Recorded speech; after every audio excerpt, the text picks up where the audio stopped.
Storms were the only consistent church in my life, the only time I couldn't sleep in from sermons or turn a blind eye to God. You can ignore a pastor's words. It is easy not to hear them. But when you see lightning flash or hear thunder crack open the sky, there is no denying God's fury, His power to break the world with very little effort. And when your grandparents rock in their chairs and sing the songs that their grandparents sang, that their grandparents sang, that their grandparents sang, there is no denying the power of ghosts, those who are always among us, moving through air and earth, resting their fingers upon this or that, collecting what is there, depositing what they have no need for. There were storms every day, thunder and lightning, and I learned to make myself so still I thought I might slide out of my own body. I know you're itching to, I know you're craving to, I know that this is like burning in you and you're like, I'll wait until he's done, but I don't want to, so I'm just going to pause. I'm going to let you click the subscribe button. I know. Look, I'm here for you. I want you to click that subscribe button for you. Not for me, for you. Hey guys, welcome back to Zim Reads. Today we are getting into another Booker Prize shortlisted novel. One of the six. This book came like a gladiator, cut its way through to the shortlist. Just sliced books down left and right and top and bottom and said, no, my pages are moving forward. I'm not being left behind in this carnaged battlefield of the long list. I'm moving on to the short list. I'm moving on. And it did. And here it is. And I'm reading it and reviewing it for you today. It's Real Life by Brandon Taylor, a debut novel. And we're going to get right into it. Okay. So let's talk about the synopsis for this book. What is this book about? What did Brandon Taylor give to us? What did Brandon Taylor do with this book? Did it deserve to be on the short list? Did it deserve even to be on the long list? Is it a real contender against these other gladiator books on the list? Let's get started. Real Life follows the character Wallace over one weekend in the Midwest.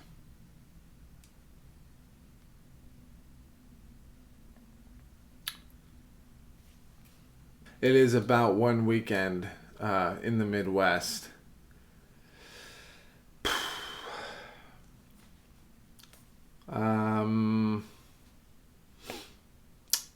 It's about the weekend. They go on the lake and they have a dinner party. And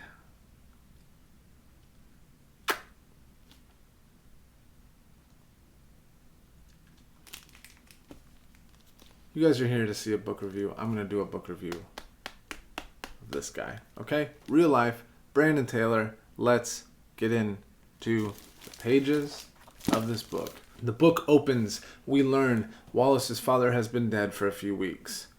He's at a lake party and he is thinking about how his father has recently died a few weeks prior to this weekend that we're going to shadow Wallace and follow him through.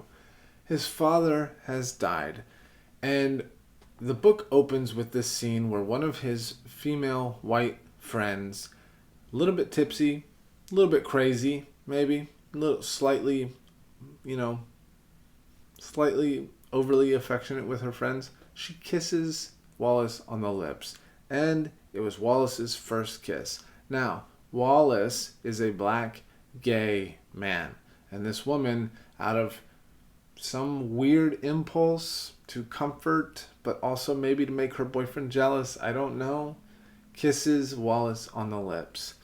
And Wallace feels, rightfully so, something has been stolen from him. It was out of this girl's need to comfort him. But she feels it's fine, A, because Wallace is merely an accessory to her life and the lives of the friends in their social circle, but B, because he's a homosexual, so it doesn't matter or mean anything, right? This sets the pace. This sets up all the pieces that we're going to see play out over the weekend with Wallace. The thematic element I believe Brandon Taylor is exploring in this novel is this element of a person not being dignified or humanized as an individual with their own boundaries, their own humanity, their own claim on dignity.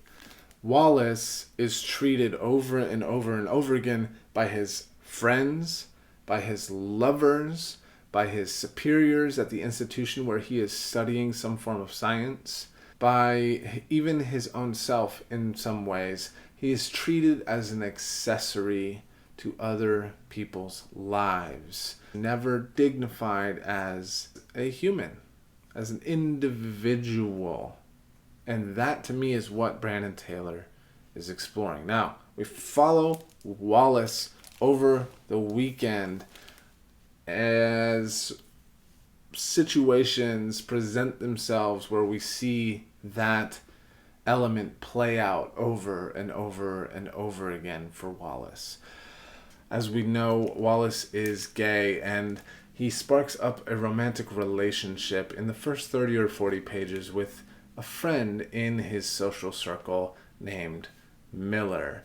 Very quickly, this sparks into something, even though Miller is not gay. At least he has not even admitted that to himself or come to that conclusion on his own. He's confused. He's not sure what he's doing, but he's drawn to Wallace. See in that relationship this element of Wallace being an accessory continually showcased. It's about Miller. It's not about Wallace and Miller. It's about Miller for Miller, period. We follow Wallace over the weekend. Wallace is studying some form of science, working with nematodes at this university out in the Midwest. And we follow him to the lake party. We follow him to a dinner party where some interesting things unfold, where we see some subtle racism and faux wokeness kind of present itself. We follow him to the lab. We experience with him this relationship with Miller and this relationship that he has with his other friends. We follow him to the tennis courts where he plays tennis with his other gay friend Cole, who is in a relationship with another man in their social circle named Vincent. But we watch over and over again these situations unfold where Wallace is an accessory to other people's lives. That's what this book is really about, is one weekend condensed and distilled, which Brandon Taylor does very well. And we see how Wallace is not his own person. Now, my expectation for this book, my expectation was that thematically, Brandon Taylor would be exploring that element from the point of view of racism, or at least understanding that element where an individual can become an accessory to other people's lives because of racism. Subtle and nuanced racism. That I did not experience as much as I was expecting in this book. Does it have to be about racism just because a black man is writing the book? No, it absolutely does not. For whatever reason, I expected it to be much more about these subtle, nuanced, racist elements. And what I saw much more was this climaxing, elevating, trending upward experience of a person that is ostracized and accessorized for other people. But I didn't feel that very strongly. I didn't feel that the reason Wallace is accessorized is because he is black. I felt like it was much more about the selfishness of people, that people accessorize other people. Now, okay, let's get into the pros of this novel. Number one, Brandon Taylor is a superb writer. His writing style, his voice, it feels well established. It feels that like it has an extremely unshakable foundation. I mean, the way Brandon Taylor architects a sentence, a paragraph, a section of the book, his flow, his writing, it is unhindered. There are moments where it is just brilliant. He is just firing on all cylinders. Like, Brandon Taylor, superb writer. There's heart in it, there's soul in it, in his writing. The other major pro is chapter 5. Now let me talk about this for a second. My experience reading this book was the first half of this book, the first 150, maybe 200 pages, 192 pages, I was slogging. That is over half of the book. It was just a trudge. It was a trudge. And it wasn't because Brandon Taylor's a poor writer. He's a superb writer. It's because nothing was really making this book stand out. And it just felt so boring on so many levels. It just felt boring. Wallace is in the lab working with nematodes, and Wallace is having conversations with Miller, who seems to want to be in a relationship with him, but to keep it secret and doesn't really know. And then there's the dinner party. I guess the dinner party happens in chapter 4, and there was a little spark of interest there because I felt like it started to get interesting. Brandon Taylor really started to give to us something a little bit more than just Wallace being accessorized, and he started to show us the racism. There's a moment where one of his white friends confronts him at the dinner table and essentially embodies the superior white role of one who thinks they understand the experience and plight and elements of the black man and woman's experience in America or elsewhere. It's faux wokeness, for lack of a better term. It's thinking he gets it and then downplaying it and patronizing it.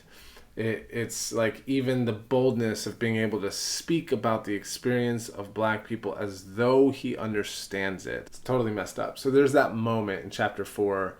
So we're almost 200 pages in where finally there's some spark happening that drew me as a reader in.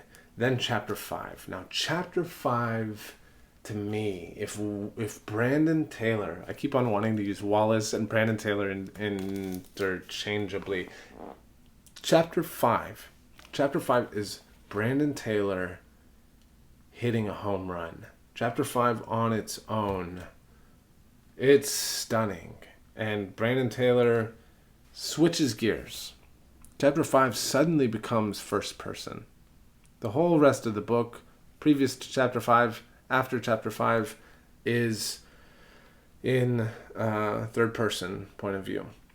Chapter 5 is first person from the point of view of Wallace telling us his history, telling Miller his history of abuse and his history of growing up in Alabama and who he was and who his family was and who his father was, and some of the sexual abuse that he experiences and the imagery that he writes about of the landscape of Alabama and storms and things like that.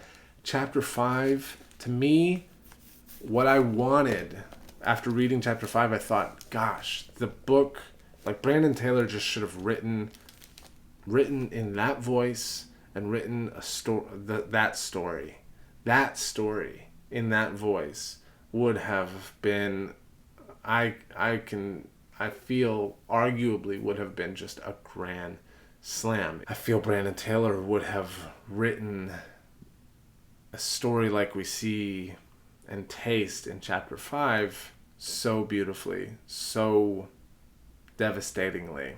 I feel that that's the voice Brandon Taylor should pursue, is what he's doing in chapter 5 of Real Life.